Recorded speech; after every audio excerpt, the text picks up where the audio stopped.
আপনারা সকলেই জানেন যে বাংলাদেশ জাতীয়তাবাদী দল এবং আমাদের মাননীয় প্রধানমন্ত্রী জনাব তারেক রহমান তিনি সবসময় জাতির উদ্দেশ্যে সাংবাদিক সম্মেলনের মাধ্যমে জাতির উদ্দেশ্যে ভাষণ দিয়েছেন। তিনি জুলাই সনদ বাস্তবায়নে বদ্ধপরিকর। আপনারা জানেন যে জুলাই সনদে যে 6টি কমিশন সংস্কার কমিশন গঠন করা হয়েছিল, নির্বাচন, সংবিধান, নির্বাচন, যে মৌলিক অধিকার, পুলিশ প্রশাসন, জনপ্রশাসন থেকে শুরু করে যে 6টি বিষয়ে ঐক্যমতের যে কমিশন গঠন করা সংস্কারের যে প্রস্তাবনা ছিল, সেখানে সংবিধানের বিএনপি 62টি লিখিত প্রস্তাবনা তারা প্রদান করা হয়েছিল এবং প্রায় 650টি সংস্কার প্রস্তাবনায় বিএনপি একমত ছিল এবং প্রায় অধিকাংশ বিষয়ে বিএনপি একমত। বিএনপি সবসময় মনে করে যে জনগণের ভোটের নির্বাচিত প্রতিনিধির ক্ষমতা সবথেকে তার বেশি, কেননা তারা জনগণের ম্যান্ডেট নিয়ে তারা জাতীয় সংসদে তারা প্রতিনিধিত্ব করছে। তারা কখনো অনির্বাচিত নির্বাচিত প্রতিনিধিকে শক্তিশালী করতে চায় না। আপনারা জানেন যে জুলাই আগস্টে গণ অভ্যুত্থানের পরে এই জামাত এবং এনসিপি এই জুলাই সনদকে নিয়ে যেভাবে মত তৈরি করেছে, বিভ্রান্তি তৈরি করেছে বাংলাদেশের সাথে, কখনো তারা গণভোট নিয়ে বিভ্রান্তি তৈরি করেছে, কখনো এনসিপি গণপরিষদ নিয়ে বিভ্রান্তি তৈরি করেছে। তারা মুখে এক কথা বলে কিন্তু কার্যকলাপে তারা আরেকটি কার্যকর করে। তারা মুখে এক অন্তরে আরেক নিয়ে তারা মুনাফিকি পরিচয় ইতিমধ্যে আবির্ভাব হয়েছে।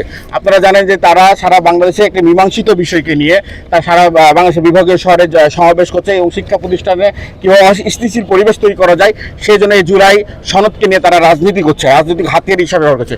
বিএনপি জুলাই ঘোষণাকে রাষ্ট্রীয়ভাবে স্বীকৃতি প্রদান করেছে এবং জুলাই সনদকেও সরকারিভাবে রাষ্ট্রীয়ভাবে স্বীকৃতি প্রদান করেছেন। আমরা সবসময় বলে দেখি যে ইতিমধ্যে আপনারা দেখবেন যে সংসদে মাত্র সরকার পরিচালনার দায়িত্ব গ্রহণ করার পর বিএনপির অল্প কয়েকদিনের মধ্যে আপনার হলো জামাত এবং এনসিপি তারা গণভোটের যে গ নম্বর যে প্রশ্নটি ছিল সেটাকে ব্যাঘাত ঘটিয়েছে এবং লঙ্ঘন করেছেন। তারা নারী প্রতিনিধি 5 মাসের যে কথা বলেছিল, তারা নারী প্রতিনিধি নিয়ে সংসদে কোনো কার্যকর ভূমিকা করেনি।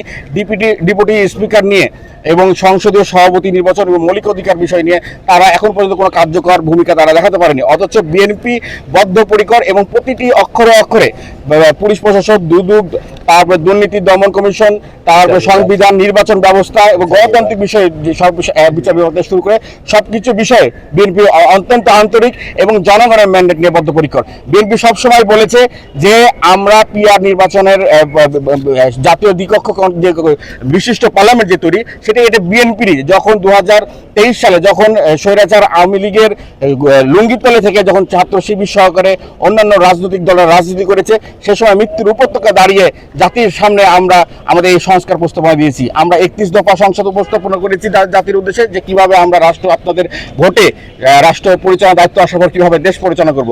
অথচ সে সময় তারা নিজেদেরকে পরিচয় দিতে যখন ভয় করত, তখন বিএনপি রাষ্ট্র কিভাবে আগামীতে বাংলাদেশকে এগিয়ে নিয়ে যায় সে নিয়ে বিএনপি চিন্তা পরিকল্পনা করেছে এবং জাতির সামনে তা উপস্থাপনা করেছে।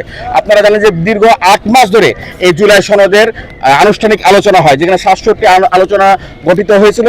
প্রথম ধাপে 44টি এবং দ্বিতীয় ধাপে 23টি আলোচনা করা হয়েছিল এই 8 মাসে।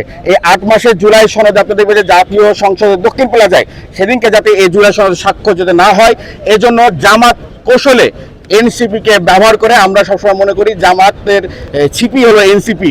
তারা জুলাই সনদের দক্ষিণ প্লাজায় যেভাবে 17 অক্টোবর 2025 সালে অগ্নিসংযোগ করেছে, ইট পাটকেল নিক্ষেপ করেছে, সেদিনকে বাংলাদেশের 30টি রাজনৈতিক দলের সহ অন্যান্য বাংলাদেশি দেশপ্রেমী লোকেরা, সেদিনকার রাজনৈতিক গোষ্ঠীরা দেশের পক্ষে থেকে তারা এই জুলাই সনদকে বাস্তবায়ন করেছে। আমরা খুব স্পষ্টভাবে তুলে ধরেছি যে গণভোটের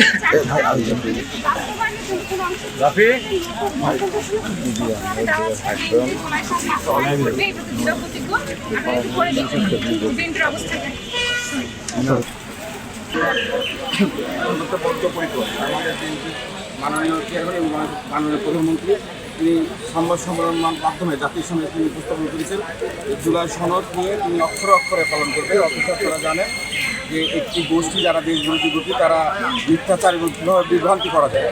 আপনারা জানেন যে 17 অক্টোবর যখন জুলাই সনদ স্বাক্ষর করা হয়, 30টি নিবন্ধী রাজনৈতিক দলকে সামনে ডাকা হয়।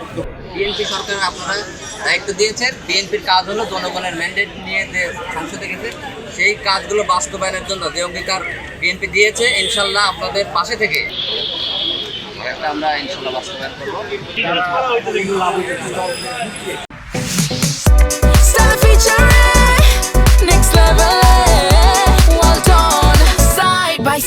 fridge.